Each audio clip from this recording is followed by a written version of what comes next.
Hello అండి అందరికీ. అందరూ ఎలా ఉన్నారు? ఈరోజు అయితే స్ట్రీట్ స్టైల్ స్పెషల్ అండి. అందరి ఫేవరెట్ ఎగ్ ఫ్రైడ్ రైస్ అండి. అందరికీ నమస్కారం. అందరూ ఎలా ఉన్నారండి? Welcome to our channel Gaganasri kitchen. నా పేరు శివాని. ప్రాసెస్లోకి అయితే వెళ్ళిపోదాం. ఫస్ట్ అయితే ఒక ప్యాన్ పెట్టుకోవాలండి. ప్యాన్ పెట్టుకొని దాంట్లో మనం ఎంత క్వాంటిటీ చేసుకుంటున్నామో చూసుకొని సరిపడినంత ఆయిల్ అయితే వేసుకోవాలి. ఆయిల్ వేసుకున్న తర్వాత ఆయిల్ అనేది బాగా హీట్ అవ్వాలండి. బాగా హీట్ అయితేనే మనకి ఎగ్ అనేది చాలా ఫ్లఫీగా వస్తుంది. కాబట్టి మనమైతే ఆయిల్ బాగా హీట్ అవ్వనివ్వాలి. హీట్ అయిన తర్వాత మనం ఎగ్స్ అయితే బ్రేక్ చేసుకొని దాంట్లో వేసేసుకోవాలండి. ఎగ్స్ బ్రేక్ చేసుకొని వేసుకొని మంచిగా మనం ఎగ్స్ అయితే కుక్ చేసుకోవాలి.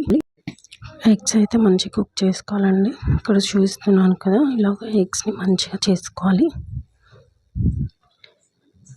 ఇదైతే నా కొత్త యూట్యూబ్ ఛానల్ అండి. తప్పకుండా అందరూ ఛానల్ని సబ్స్క్రైబ్ చేసుకోండి. మీ అందరికీ మంచి మంచి వంటలు అయితే చేసి చూపిస్తానండి. దీంట్లో అయితే నేను టేస్టింగ్ సాల్ట్ అయితే యూజ్ చేస్తున్నానండి. పించ్ ఆఫ్ టేస్టింగ్ సాల్ట్ వేసుకోవాలి. మీకైతే ఆప్షనల్ అండి. మీకు నచ్చితే వేసుకోండి, లేకపోతే లేదు. కొంచెం టేస్టింగ్ సాల్ట్ వేసాను, తర్వాత కొంచెం సాల్ట్ వేసాను అనమాట, ఎగ్ కోసం అని చెప్పి. ఈ రెండు వేసుకున్న తర్వాత మంచిగా మిక్స్ చేసేసుకోవాలి. ఆ తర్వాత మనం వెజ్జీస్ అయితే కట్ చేసి పెట్టుకుంటాం కదా అండి. క్యాబేజ్, క్యారెట్, ఇంకా బీన్స్ అండి. నా దగ్గర ఇవి ఉన్నాయి కాబట్టి నేను ఇవి వేసుకున్నాను. ఇంకా కరివేపాకు, కొత్తిమీర, పుదీనా, ఆనియన్స్ అన్నీ మీకు ఏమేమి కావాలో అన్నీ వేసుకోవచ్చు.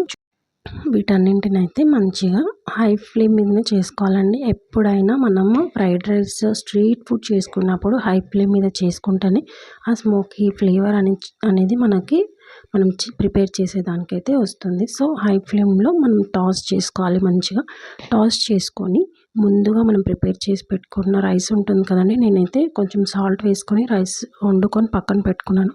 అది కొంచెం గాలికి ఆరనివ్వాలండి. రైస్ మొత్తం ఇప్పుడు మనం టాస్ చేసుకున్న వెజ్జెస్లో వేసేసుకోవాలి. ఇది మనం రెస్టారెంట్ స్టైల్ చేసుకోవాలంటే పెప్పర్ పౌడర్ వేసుకుని సోయా సాస్ వేసుకుంటే సరిపోతుందండి. నేను స్ట్రీట్ స్టైల్ చేస్తున్నాను కాబట్టి నేనైతే చిల్లీ పౌడర్ యూస్ చేస్తున్నాను ఇక్కడ. మీరు రెస్టారెంట్ ఫ్లేవర్ కావాలనుకుంటే ఓన్లీ పెప్పర్ పౌడర్, సాల్ట్ వేసేసుకొని సోయా సాస్ వేసేసుకుంటే మీకు పర్ఫెక్ట్ రెస్టారెంట్ స్టైల్ వస్తుంది. ఆ రెసిపీ కూడా నేను నెక్స్ట్ టైం పోస్ట్ చేస్తానండి. మంచిగా హై ఫ్లేమ్ మీద టాస్ చేసేసుకోవాలి. సాల్ట్ వేసుకోవాలి. సాల్ట్ అయితే చూసుకొని వేసుకోండి, ఎందుకంటే మనం ఇందాక రైస్ ఉడకపెట్టుకున్నప్పుడు వేసుకున్నాం కాబట్టి ఇప్పుడు చూసి వేసుకోవాలి.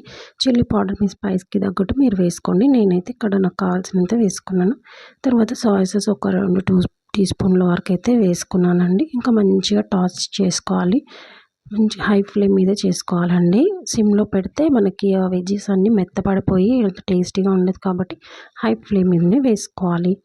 అంతే, మంచిగా మిక్స్ చేసేసుకొని హాట్గా సర్వ్ చేసేసుకుంటే మనకైతే ఎగ్ ఫ్రైడ్ రైస్ అయితే రెడీ అయిపోతుందండి. ఒకసారి తప్పకుండా ట్రై చేసి ఎలా వచ్చిందో నాకైతే కమెంట్ చేయండి. Thank you for watching my video. ఇంకా మీకు మంచి మంచి కంటెంట్ ఇస్తానండి. సో మన ఛానల్ని అయితే సబ్స్క్రైబ్ చేసుకొని సపోర్ట్ చేయండి. Thank you for watching my video. Bye.